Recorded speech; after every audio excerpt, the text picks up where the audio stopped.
গল্পকথনে আপনাদের আমন্ত্রণ। পড়ছি হুমায়ূন আহমেদের মিসির আলির অমীমাংসিত রহস্য। এটি একটি খুনের রহস্য। আজ থাকছে শেষ পর্ব। গল্প শুনতে ভালো লাগলে সাবস্ক্রাইব করার অনুরোধ রইল। হোম মিনিস্টার সাহেব ফাইল থেকে মুখ না তুলেই বললেন, কেমন আছেন মিসির আলি সাহেব? জি ভালো। ভালো থাকলেই ভালো। বসুন, হাতের কাজ শেষ হতে সময় লাগবে। আপনার যা বলার এর মধ্যেই বলতে হবে। আপনি আবার ভেবে বসবেন না এটাও আমার এক ধরনের ভান, বেশি বেশি কাজ দেখাচ্ছি। মিসির আলি বসলেন। মিনিস্টার সাহেব ফাইলে চোখ রেখে সহজ গলায় বললেন, খবরের কাগজ পড়েছেন? জি না। পড়লে একটা ইন্টারেস্টিং খবর দেখতে পেতেন। আমার মন্ত্রিত্ব চলে যাচ্ছে, অন্য একজন আসছেন। সত্যি নাকি? না, সত্যি না, কিন্তু আমাদের দেশের লোকজন খবরের কাগজে যা পড়ে তাই বিশ্বাস করে। সবাই ঘটনা সত্যি বলে ধরে নিয়েছে, যে কারণে আজ আমার কাছে কোনো দর্শনার্থী নেই। অন্যদিন ওয়েটিং রুমে মানুষ গিজগিজ করত, আজ শুধু আপনি এসেছেন। খবরের কাগজ পড়েননি বলে এসেছেন, পড়লে হয়তো আসতেন না। এখন বলুন কী ব্যাপার? একটা পুরনো জিডি এন্ট্রি আমার দেখা দরকার। থানার সঙ্গে যোগাযোগ করেছি, তারা বলেছে পাওয়া যাচ্ছে না। কতদিনের পুরনো? 17 বছর। তাহলে না পাওয়ারই সম্ভাবনা, তবু চেষ্টা করে দেখা যাবে। এখন বলুন আপনার তদন্ত কত দূর? শুনেছি রোজভিলায় আছেন, সত্যি নাকি? হ্যাঁ, খুবই ভালো। এখন বলুন কিছু পেয়েছেন? পেয়েছি। এর মধ্যে পেয়েও গিয়েছেন? কি পেয়েছেন? এটা যে হত্যাকাণ্ড এ ব্যাপারে মোটামুটি নিশ্চিত হয়েছি। বাহ, ভেরি গুড। তাহলে হত্যাকারীকে বলে ফেলুন, শুনে দেখি চমকে উঠি কিনা। হত্যাকারীকে তা এখনও জানি না। হোম মিনিস্টার ফাইল বন্ধ করে সিগারেট ধরাতে ধরাতে বললেন, ছোটবেলায় ডিটেকটিভ বই খুব পড়তাম, এখনও পড়ি। একটা খুন হয়, বাড়ির সবাইকে খুনি বলে সন্দেহ হতে থাকে। যার উপর সন্দেহ সবচেয়ে কম হয় দেখা যায় সেই খুনি। আপনি ওই পদ্ধতি ব্যবহার করে দেখুন না কেন। এই মুহূর্তে কার উপর আপনার সবচেয়ে কম সন্দেহ হচ্ছে? মিসির আলি অনেকক্ষণ চুপ করে থেকে বললেন, এই মুহূর্তে সবচেয়ে কম সন্দেহ হচ্ছে আপনার উপর। হোম মিনিস্টার তীক্ষ্ণ গলায় বললেন, তার মানে আপনি কি রসিকতা করার চেষ্টা করছেন? জি না স্যার, আমি রসিকতা করার চেষ্টা করছি না। ওসমান গনির পরিবারের সঙ্গে আপনি পরোক্ষভাবে হলেও জড়িত। এই পরিবারের সঙ্গে আপনার স্বার্থ জড়িত। ওসমান গনি আমার ছেলেবেলার বন্ধু, মাঝে মাঝে ওর বাড়িতে গান শুনতে যেতাম। এর ভিতর স্বার্থ কী আছে? আপনি আপনার মেজ ছেলেকে নাদিয়ার সঙ্গে বিয়ে দেবার চেষ্টা অনেক দিন থেকে করছেন। নাদিয়া রাজি হচ্ছে না বলেই বিয়েটা হচ্ছে না। বন্ধুর কন্যার সঙ্গে ছেলের বিয়ে দেবার ইচ্ছা হওয়াটা কি দোষের কিছু? মোটেই দোষের কিছু নয়, বরং এটাই স্বাভাবিক। কিন্তু দোষের কিছু বলিনি। আমি শুধু বলেছি এই পরিবারের সঙ্গে আপনার স্বার্থ জড়িত, পরোক্ষভাবে হলেও জড়িত। কাজেই এই পরিবারে একটি হত্যাকাণ্ড ঘটলে আপনার কথাও ভাবা হবে। আপনাকে বাইরে রাখা হবে না। আমি যে নাদিয়ার সঙ্গে ছেলের বিয়ে দিতে চেয়েছি এটা আপনাকে কে বলল? নাদিয়া? জি না, সে বলেনি। নাদিয়ার সঙ্গে আমার কথাবার্তা খুব কমই হয়। সে বিব্রত বোধ করতে পারে বলে এই প্রশ্ন তাকে করিনি। তাহলে আপনি কার কাছ থেকে এই তথ্য জানলেন? এটা কি কোনো গোপন তথ্য যে কেউ জানবে না? বিয়ের আলোচনা কেউ গোপনে করে না। তাছাড়া আপনার ছেলেও তো অযোগ্য ছেলে না, খুবই যোগ্য ছেলে। কি করে জানেন? আমি আপনার ছেলের সঙ্গে কথা বলেছি। আই সি, আপনি দেখি চষে ফেলেছেন। গুড। চা খাবেন? খেতে পারি। মিনিস্টার সাহেব চায়ের কথা বলে মিসির আলির দিকে ঝুঁকে এসে নিচু গলায় বললেন, আপনার কথা সত্যি, আমার স্বার্থ আছে।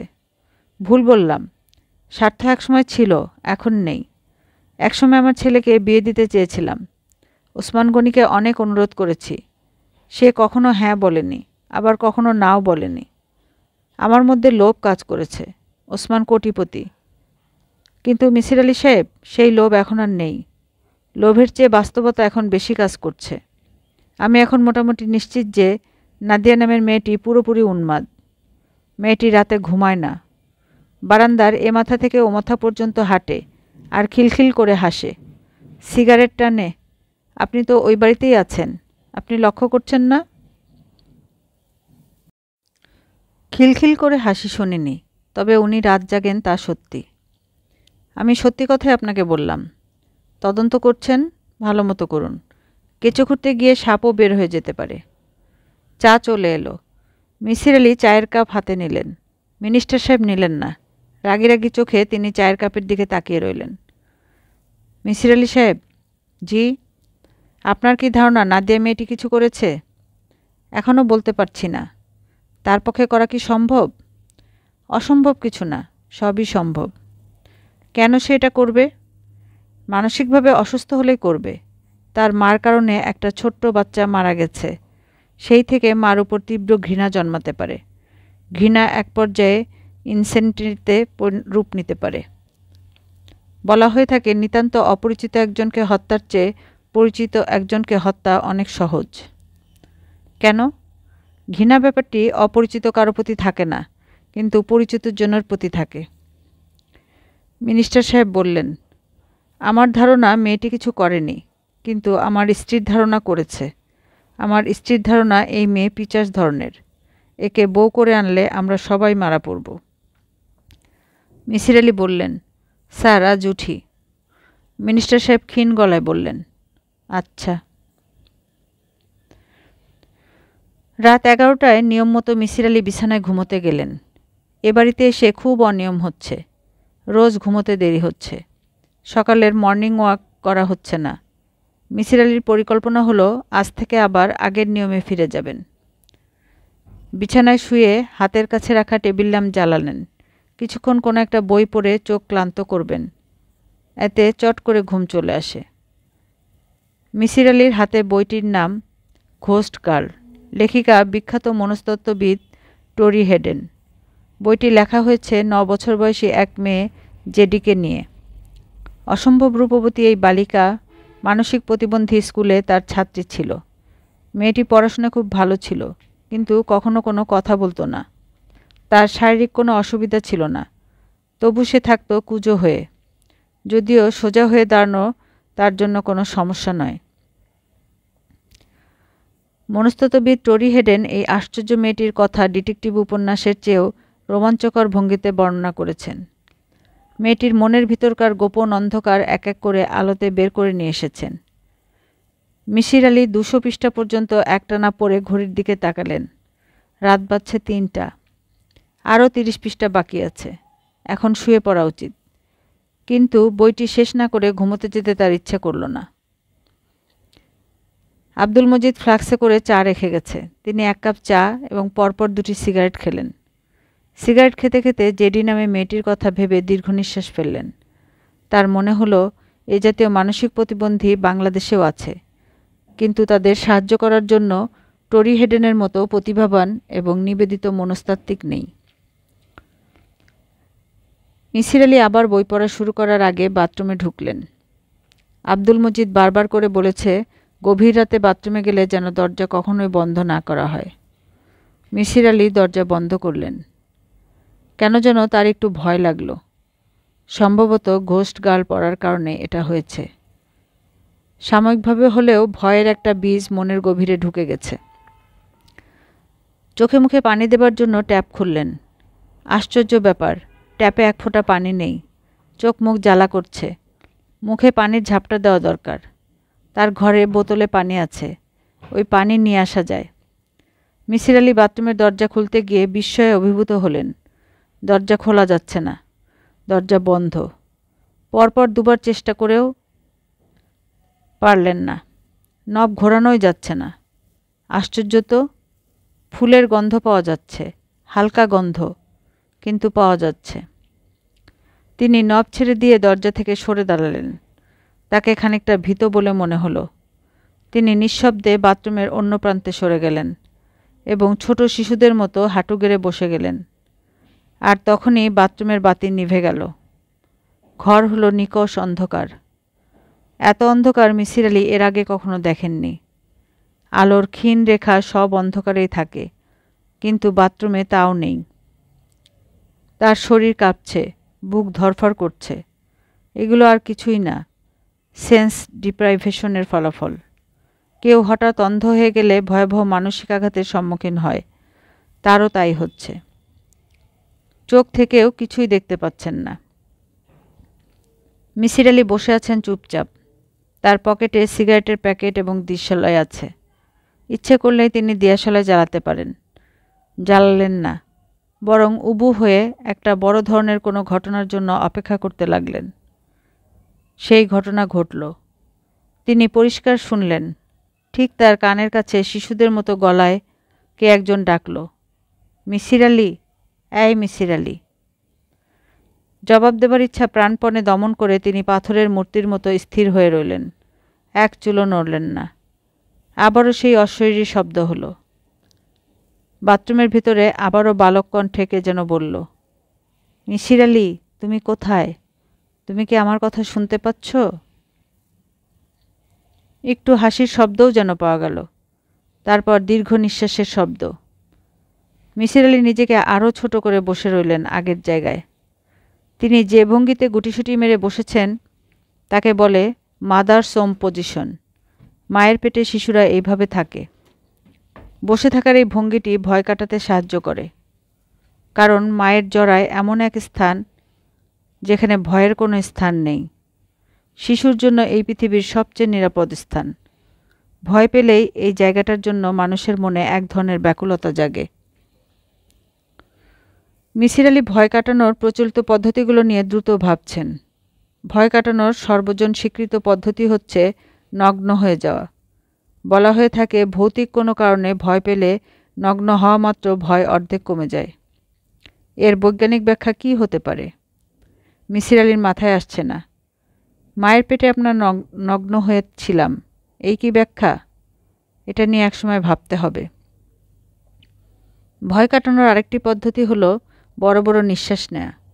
এই পদ্ধতির পিছনে বৈজ্ঞানিক যুক্তি আছে। বড় বড় নিঃশ্বাস নেবার অর্থ বেশি করে অক্সিজেন নেওয়া। শরীরে বেশি অক্সিজেন যাওয়া মানে মস্তিষ্কে বেশি অক্সিজেন যাওয়া।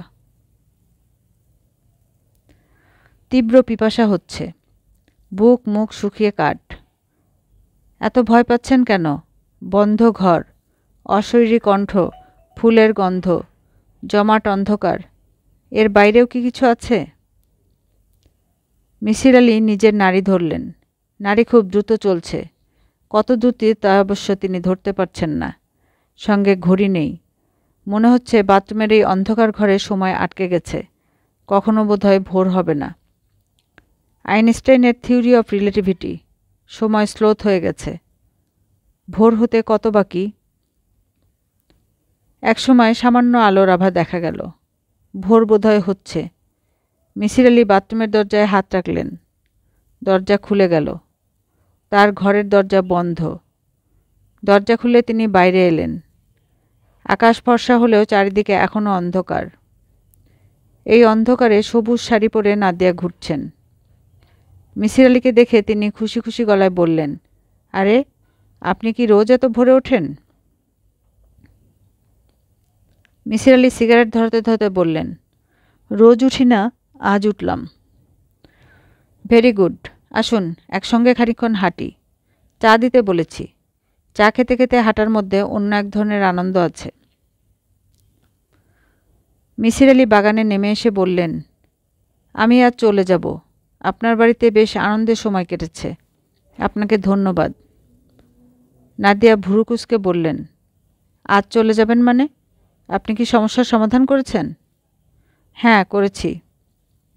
আপনি সকালে নাস্তা খাবার সময় এ বাড়িতে যারা উপস্থিত আছে সবাইকে ডাকুন। আমি সবার সামনে ব্যাখ্যা করব। সবার সামনে ব্যাখ্যা করার দরকার কি? আমাকে বলুন। আমি সবার সামনেই বলতে চাই। নাদিয়া কিছুক্ষণ স্থির চোখে মিসির আলির দিকে তাকিয়ে হেসে ফেললেন। মিসির আলিও হাসলেন। মেয়েটি আজও সবুজ শাড়ি পরেছে। মেয়েটি বোধহয় কালার ব্লাইন্ড। একমাত্র কালার ব্লাইন্ডদেরই বিশেষ কোনো রঙের প্রতি দুর্বলতা থাকে। মিসির আলি বললেন, রবীন্দ্রনাথ যে কালার ব্লাইন্ড ছিলেন তা কি আপনি জানেন? না, জানি না, আপনার কাছে প্রথম শুনলাম।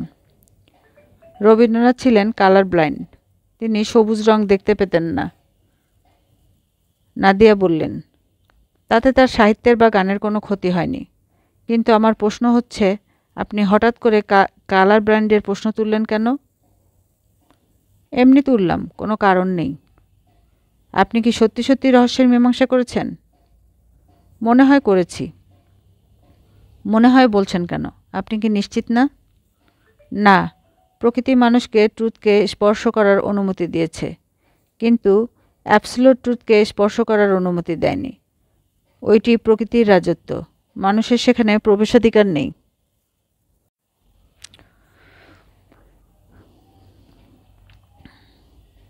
বাড়ির সবাই এসেছে। মিসির আলি তাদের চোখে মুখে কৌতূহল এবং সেই সঙ্গে চাপা উদ্বেগ লক্ষ্য করলেন। সবচেয়ে বেশি চিন্তিত মনে হচ্ছে সাফকাতকে। সে রীতিমতো ঘামছে, ঘন ঘন ঢোক গিলছে। মিসির আলি কীভাবে শুরু করবেন বুঝতে পারছেন না।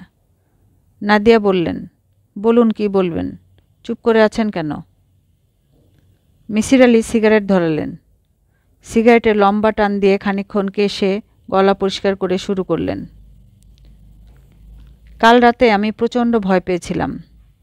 আমার বাথরুমের দরজা বন্ধ হয়ে গিয়েছিল, বাতি নিভে গিয়েছিল। আমি অশরীরী একটি কণ্ঠ শুনলাম। একটা বাচ্চা ছেলে আমার নাম ধরে ডাকল। ফুলের গন্ধ পেলাম। আপনারা বুঝতেই পারছেন, ভয়াবহ ব্যাপার। আমি আতঙ্কে অস্থির হয়ে গেলাম। অথচ মজার ব্যাপার হচ্ছে, আমি কিন্তু এ জাতীয় একটি পরিস্থিতির জন্য মনে মনে তৈরি ছিলাম। আমি জানতাম একদিন না একদিন এরকম ঘটনা আমার ক্ষেত্রে ঘটবে। দরজা বন্ধ হয়ে যাবে, বাতি নিভে যাবে, গলার আওয়াজ শুনব, ফুলের গন্ধ পাব। আমি খুব ভালো মতো জানতাম। পুরো ব্যাপারটা সাজানো, তারপরেও আমি প্রচণ্ড ভয় পেয়েছি। আমি আমার নিজের ভয় থেকেই বুঝতে পারছি ওসমান গনি সাহেব এবং তার স্ত্রী কী পরিমাণ ভয় পেয়েছেন। তার স্ত্রী সম্পর্কে আমি নিশ্চিত নই, কিন্তু আমি নিশ্চিত যে ওসমান গনি সাহেবকে এই অবস্থার ভিতর দিয়ে যেতে হয়েছিল। আমার ধারণা তিনি আমার চেয়ে 1000 গুণ বেশি ভয় পেয়েছেন, কারণ তিনি জানেন না যে পুরো ব্যাপারটা সাজানো। তিনি ধরেই নিয়েছেন যা ঘটেছে সবই সত্যি। একটা ভয়ঙ্কর ভৌতিক কাণ্ড তিনি প্রত্যক্ষ করেছেন। এর সঙ্গে তিনি জড়িয়েছেন একটি শিশুর অপমৃত্যু। নাদিয়া মিসির আলিকে থামিয়ে দিয়ে তীক্ষ্ণ গলায় বললেন, সাজানো ঘটনা কেন বলছেন? সাজানো ঘটনা বলার পিছনে আপনার যুক্তি কী? যুক্তির অংশে যাবার আগে আপনি আমার কিছু প্রশ্নের জবাব দিন। আপনার বাবার মৃত্যু হয়েছিল বাথটাবে, তাই না? হ্যাঁ। কতটুকু পানি ছিল বাথটাবে? অল্প পানি ছিল। আপনার নিশ্চয়ই মনে আছে ওই রাতে কলে পানি ছিল না। আমার তেমন কিছু মনে পড়ছে না। পানি আছে কি না তা নিয়ে মাথা ঘামানোর মতো মনের অবস্থা আমার ছিল না। মিসির আলি সিগারেট ধরতে ধরতে বললেন, পানি না থাকাটাই কিন্তু স্বাভাবিক। পানি থাকলে বাথটা পানিতে পূর্ণ হয়ে যেত। দরজা ভেঙে বাথরুমে ঢুকলে আপনি দেখতেন তখনও কল দিয়ে পানি পড়ছে। আপনি নিশ্চয়ই তা দেখেননি। নাদিয়া বললেন, আমি এত কিছু লক্ষ্য করিনি, তবে বাথরুমে ঢুকে আমি কল দিয়ে পানি পড়তে দেখিনি। বাথরুমে পানি ছিল কি ছিল না তা এত জরুরি কেন? জরুরি কেন বলছি, এক এক করে বলি। ছোটবেলায় আমরা এক ধরনের খেলা খেলতাম। খেলার নাম টক্কা খেলা। পেঁপে গাছের পাতা দিয়ে খেলাটা খেলা হতো। পেঁপে গাছের পাতার লম্বা ডাঁটাটা ফাঁপা। সেই ফাঁপা ডাঁটায় মুখ লাগিয়ে একজনের কানের কাছে ডাঁটার অন্য প্রান্তে নিয়ে বিকট চিৎকার করা, টক্কা টক্কা। এই হচ্ছে টক্কা খেলা। শব্দ শুনে কানে তালা লেগে যেত। পেঁপে পাতার ডাঁটা না নিয়ে একটা লম্বা নল যদি নেওয়া হয়, সেই নলের মুখ লাগিয়ে কেউ কথা বললে অন্য প্রান্তে যে আছে সে কথা শুনবে। শব্দ প্রবাহিত হয় বায়ুর মাধ্যমে। নলের ভিতরে আছে বায়ু। এখন দেখা যাক বাথরুমে কী ঘটেছে। আমার নিজের অভিজ্ঞতা বলি। দরজা আটকে যাবার কিছুক্ষণ পরে আমি ঠিক আমার কানের কাছে একটা বাচ্চা ছেলের গলা শুনলাম। ভয়ঙ্কর ব্যাপার তো বটেই, তবে ঘটনা কিন্তু সহজ, এক ধরনের টক্কা খেলা। নাদিয়া তীক্ষ্ণ গলায় বললেন, টক্কা খেলা মানে? মিসির আলি বললেন, বাচ্চা ছেলের প্রেতাত্মা আমার সঙ্গে কথা বলেনি। প্রেতাত্মা সেজে অন্য কেউ কথা বলেছে, খুব সম্ভব একটি মেয়ে কথা বলেছে। মেয়েদের গলার স্বর বাচ্চাদের মতো হাই পিচের হয়ে থাকে। সে কথা বলেছে অন্য কোনো বাথরুমে বসে, বাথরুমের পানির ট্যাপের কাছে মুখ নিয়ে। যেহেতু নলে কোনো পানি নেই, ফাঁপা নল, সেহেতু টক্কা খেলার মতোই শব্দ ভেসে এসেছে আমার বাথরুমে। এই হলো ব্যাপার। নাদিয়া তীক্ষ্ণ গলায় বললেন, মিসির আলি সাহেব, পানির ট্যাঙ্ক ভর্তি থাকে পানিতে। পানির ট্যাপ পুরোপুরি পানিশূন্য হতে হলে ট্যাঙ্ক খালি হতে হবে। তা ঠিক, কিন্তু আমার ধারণা ট্যাঙ্ক থেকে যে পাইপ এসেছে সেই পাইপে স্টপার আছে। অর্থাৎ ট্যাঙ্ক ভর্তি রেখেও স্টপার আটকে দিয়ে পানির পাইপ খালি করা যায়। যে কোনো একটা ট্যাপ খুলে রাখলেই পাইপের সব পানি বের হয়ে আসবে। সাফকাত বলল, স্যার ঠিক কথাই বলেছেন, পাইপের মুখে একটা চাবি আছে। আমার মনে আছে ওই রাতে পানি ছিল না, আমি চাবিতে গণ্ডগোল আছে কিনা দেখার জন্য ছাদে গিয়েছিলাম। মিসির আলি বললেন, এখন আপনারা বুঝতে পারছেন ব্যাপারটা করা হচ্ছে ভয় দেখানোর জন্য। এমন ভয় যেন সেই ভয়ে হৃৎস্পন্দন থেমে যায়। বাথরুমের দরজা বন্ধ করা খুব সহজ। বাইরে থেকে কেউ খুব শক্ত হাতে নবটা চেপে ধরলেই হবে। সাফকাত বলল, স্যার কিছু মনে করবেন না, আপনার ঘরের ব্যাপারটা বলুন। আপনার বাথরুমের নব চেপে ধরতে হলে আপনার শোবার ঘরে ঢুকতে হবে। কিন্তু আপনার শোবার ঘর ছিল তালাবন্ধ। হ্যাঁ, তালাবন্ধ ছিল, কিন্তু সাফকাত সাহেব আপনি ভুলে যাচ্ছেন কেন? এ বাড়ির প্রতিটি বন্ধ দরজা চাবি দিয়ে বাইরে থেকে খোলা যায়। কাজেই এমন কেউ আমার ঘরে ঢুকেছে যার কাছে আছে চাবির গোছা। আমি যতদূর জানি এ বাড়িতে 2 সেট চাবি আছে। এক সেট আছে নাদিয়া গনির কাছে, অন্য সেট থাকে মিউজিক লাইব্রেরি ঘরের ড্রয়ারে। কেউ একজন চাবি দিয়ে দরজা খুলে আমার ঘরে ঢুকেছে। এক হাত দিয়ে চেপে ধরেছে আমার বাথরুমের নব, অন্য হাতে বাথরুমের সুইচ নিভিয়ে দিয়েছে। আপনারা হয়তো লক্ষ্য করেছেন এ বাড়ির প্রতিটি বাথরুমের সুইচ বাইরে। কাজেই যে ভয় পাওয়াতে চাচ্ছে তার জন্য খুব সুবিধা হয়ে গেল। বুঝতেই পারছেন, ভয় দেখানোর এই ভয়ঙ্কর খেলা একজনের পক্ষে সম্ভব নয়। খুব কম করে হলেও 2 জনের টিম দরকার। খুব ভালো টিমওয়ার্ক ছাড়া এ কাজ হবে না। একজন বাথরুমের দরজার নব চেপে ধরে থাকবে, অন্যজন অন্য কোনো বাথরুমের ট্যাপে মুখ লাগিয়ে কথা বলবে। আপনাদের আমি আগেই বলেছি, আমাকেও যে ভয় দেখানো হবে সে বিষয়ে আমি পুরোপুরি নিশ্চিত ছিলাম এবং মনে মনে তার জন্য অপেক্ষা করছিলাম। মানসিক প্রস্তুতি ছাড়া অন্য ধরনের প্রস্তুতিও আমার মধ্যে ছিল। রাতের বেলা আমি যতবার বাথরুমে যেতাম ততবারই বাথরুমের বাইরের নবে কয়েক ফোঁটা সিলভার নাইট্রেটের দ্রবণ দিয়ে রাখতাম। দ্রবণটা পানির মতো বর্ণহীন। 2-1 ফোঁটা দ্রবণে নবটা ভেজা ভেজা থাকত। বাথরুমের নব ভেজা থাকা কোনো অস্বাভাবিক ব্যাপার নয়। যে ভয় দেখাতে আসছে সে কোনো কিছু না ভেবেই নবে হাত দেবে, সঙ্গে সঙ্গে তার হাতে দাগ পড়ে যাবে। সিলভার নাইট্রেটের দাগ কঠিন দাগ, সপ্তাহখানেক থাকবেই। আমি আরও একটি জিনিস করেছি, বাথরুমের দরজার সামনে যে দাঁড়াবে তার পায়ের ছাপ যেন ভালো মতো পড়ে তার ব্যবস্থা করেছি। কেশ জুতার ছাপ আমার বাথরুমের দরজার সামনে আপনারা দেখতে পাবেন। জুতার নাম্বার হচ্ছে 12। আব্দুল মজিদ এই জাতীয় জুতা পরে। আব্দুল মজিদ যদি তার হাতে খোলে তাহলে সেখানে আমরা সিলভার নাইট্রেটের দাগ দেখতে পাবো বলে আমার ধারণা। কেউ কোনো কথা বলছে না, সবাই স্থির দৃষ্টিতে তাকিয়ে আছে। শুধু সালেহার চোখ ভেজা, চোখে গভীর বিস্ময় নিয়ে তাকিয়ে আছে মজিদের দিকে। আব্দুল মজিদের 2 হাত মুষ্টিবদ্ধ, সে বসে আছে মাথা নিচু করে, সে কারো দিকেই তাকাচ্ছে না। মিসির আলি আব্দুল মজিদকে সম্পূর্ণ অগ্রাহ্য করে নিজের মনের কথা বলে যেতে লাগলেন। ফুলের গন্ধের ব্যাপারটা আপনাদের বলি। আমি ফুলের গন্ধ পেয়েছিলাম। এটা আসলে ছিল জর্দার গন্ধ, আসতো আব্দুল মজিদের মুখ থেকে। জর্দা খাওয়ার কারণে সে সবসময় মুখে জর্দার গন্ধ নিয়ে বেড়ায়। নিজে তা বুঝতে পারে না, কারণ এই গন্ধে সে অভ্যস্ত। আব্দুল মজিদের উপর সন্দেহ হবার আরেকটি কারণ হচ্ছে সে একসময় রানা কনস্ট্রাকশনে প্লাম্বিং মিস্ত্রি হিসেবে কাজ করেছে। কাজেই শূন্য নলের ভিতর শব্দ পরিচালনার ব্যাপার সে জানত। জানা বিদ্যাই সে ব্যবহার করেছে। এখন আসা যাক হত্যাকাণ্ডগুলো কিভাবে করা হলো। প্রথম হত্যা। নাদিয়ার মার মৃত্যুর জন্য আব্দুল মজিদ এবং তার মা দায়ী নয় বলেই আমার বিশ্বাস। শিশুটি মারা যাবার পর এই মহিলা মানসিকভাবে অসুস্থ হয়ে পড়েন। তীব্র অপরাধবোধের কারণে বাথরুমে গেলেই তার মনে হতো বাথরুমের দরজা বোধহয় আর খুলবে না।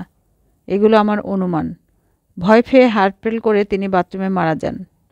ওসমান গনিকে হত্যার জন্য আব্দুল মজিদ এবং তার মা এই ব্যাপারটি সুন্দর করে ব্যবহার করে। সুযোগ পেলেই তারা ভয় দেখাতে থাকে। বাড়িতে ভয়ঙ্কর এক আবহাওয়াও তারা তৈরি করে, সবাইকে ভয় দেখায়, যাতে করে সবার মনে একসময় এই ধারণা হয় যে বাড়িতে ভৌতিক কিছু আছে। এটা আর কিছুই না, পরিবেশ তৈরি করা। মজিদ আশা করতে থাকে ওসমান গনির স্ত্রী যেভাবে মারা গেছেন ওসমান গনিও সেইভাবেই মারা যাবেন, ভয় পেয়ে হার্টফেল করবেন। তাই হয়। সুন্দর একটি হত্যাকাণ্ড ঘটে যায়। সুন্দর এই কারণে যে হত্যাকারী হত্যা করে অনেক দূর থেকে। প্রচলিত আইনে এ জাতীয় হত্যাকারীর বিচার আমার ধারণায় সম্ভব নয়। এখন হত্যার মোটিভে আসি।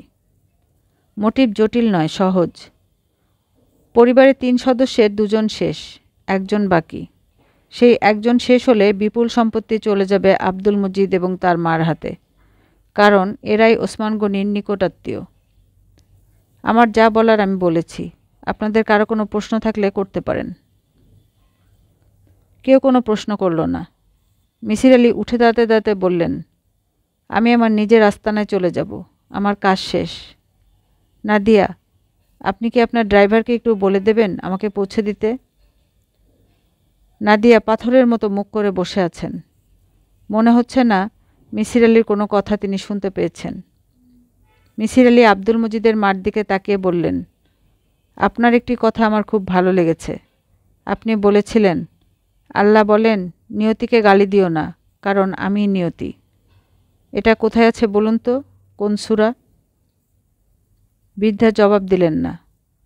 স্থির চোখে মিসির আলির দিকে তাকিয়ে রইলেন।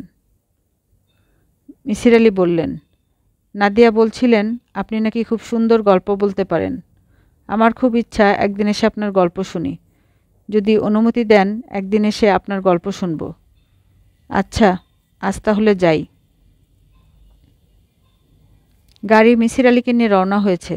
তিনি আশা করেছিলেন এ বাড়ি ছেড়ে রওনা হবার সময় নাদিয়া এসে বিদায় দেবেন, কিছু বলবেন।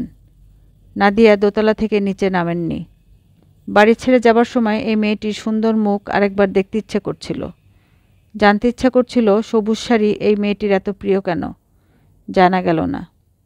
মিসির আলি খুব ক্লান্ত বোধ করছেন। তার অনেক দিনের সাথী তীব্র মাথার যন্ত্রণা আবার ফিরে এসেছে। চোখ জ্বালা করছে, তাকিয়ে থাকতে পারছেন না। গাড়ির সিটে হেলান দিয়ে তিনি চোখ বন্ধ করে আছেন। রহস্যের জট খোলার মধ্যে তীব্র আনন্দ আছে, সেই আনন্দ তিনি পাচ্ছেন না, কারণ রহস্যের একটি অংশের জট তিনি খুলতে পারেননি। একটি অংশ এখনও অমীমাংসিত। আম্বিকাবাবু কেন তাকে এই হত্যাকাণ্ডের সঙ্গে জড়ালেন? তিনি কি আগাম জানতেন এমন কিছু ঘটতে যাচ্ছে? যদি জানতেন তাহলে কিভাবে জানছেন? ওসমান গনির কথাবার্তা থেকে আঁচ করেছিলেন? তিনি কখনো ওসমান গনির বাসায় যেতেন না।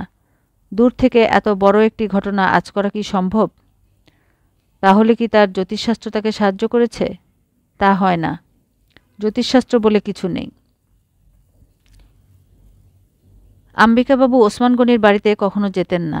মিসির আলির মনে ক্ষীণ সন্দেহ, হয়তোবা ওসমান গনির পালক পুত্রটি আম্বিকাবাবুর। তিনি তার নিজের ছেলেকে এদের হাতে তুলে দেন। তা যদি হয় তাহলে আম্বিকাবাবুর ওসমান গনির বাড়িতে না যাওয়ার একটি ব্যাখ্যা দাঁড় করানো যায়। ব্যাখ্যাটি পুরোপুরি গ্রহণযোগ্য নয়।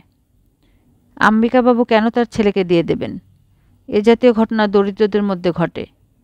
আম্বিকাবাবু হতদরিদ্রের মধ্যে পড়েননি। তিনি একজন স্কুল শিক্ষক। তাছাড়া পুত্রের স্থান হিন্দু সমাজে অনেক উপরে। মিসির আলি আশা করেছিলেন গুলশান থানার ওসি সাহেব এ ব্যাপারে তাকে সাহায্য করবেন। ছেলেটির অপঘাত মৃত্যুর পর নিশ্চয়ই থানায় জিডি এন্ট্রি করা হয়েছিল। সেখানে ছেলেটির সত্যিকার বাবা মার পরিচয় থাকার কথা। কিন্তু ওসি সাহেব কোনো সাহায্য করতে পারেননি। 17 বছরের পুরনো কাগজপত্র জোগাড় করা যায়নি। এই রহস্যের সমাধান তেমন জটিল নয়। আম্বিকাবাবু এবং তার কন্যাকে জিজ্ঞেস করলেই জানা যাবে। এমনও হতে পারে আম্বিকাবাবুর পুত্রের যখন 6 মাস বয়স তখন তার স্ত্রী মারা যান। ছোট্ট শিশুকে নিয়ে আম্বিকাবাবু খুবই বিরক্ত বোধ করতেন। অতসীকে জিজ্ঞেস করলেই তো জানা যাবে কবে তার মা মারা গিয়েছেন। মিসির আলির কেন যেন জানতে ইচ্ছা করছে না। থাকুক না কিছু রহস্য অমীমাংসিত। প্রকৃতি সব রহস্য মানুষকে জানাতে চায় না, কিছু নিজের কাছে লুকিয়ে রাখতে চায়। থাকুক না সেই সব রহস্য লুকানো। সব জানতেই হবে এমন কোনো কথা আছে? সারা রাতের অনিদ্রা এবং ক্লান্তির কারণে হয়তোবা মিসির আলি তন্দ্রার মতো হলো। তন্দ্রার মধ্যেই তিনি একটি স্বপ্ন দেখলেন। স্বপ্নে 7-8 বছরের একটি বালককে দেখা গেল। বালকটি ছুটতে ছুটতে তার কাছে এসে থমকে দাঁড়াল। লজ্জা পেয়ে মাথা নিচু করল। মিসির আলি বললেন, কিছু বলবে খোকা? ছেলেটি না সূচক মাথা নাড়ল। স্বপ্নের মধ্যেই মিসির আলির মনে হলো এই সেই ছেলে যে বাথরুমে কঠিন মৃত্যুকে গ্রহণ করেছে। মিসির আলি বললেন, তুমি বাথরুমে মারা গিয়েছিলে তাই না খোকা? ছেলেটি হ্যাঁ সূচক মাথা নাড়ল। বুঝলে খোকা, এ হচ্ছে নিয়তি।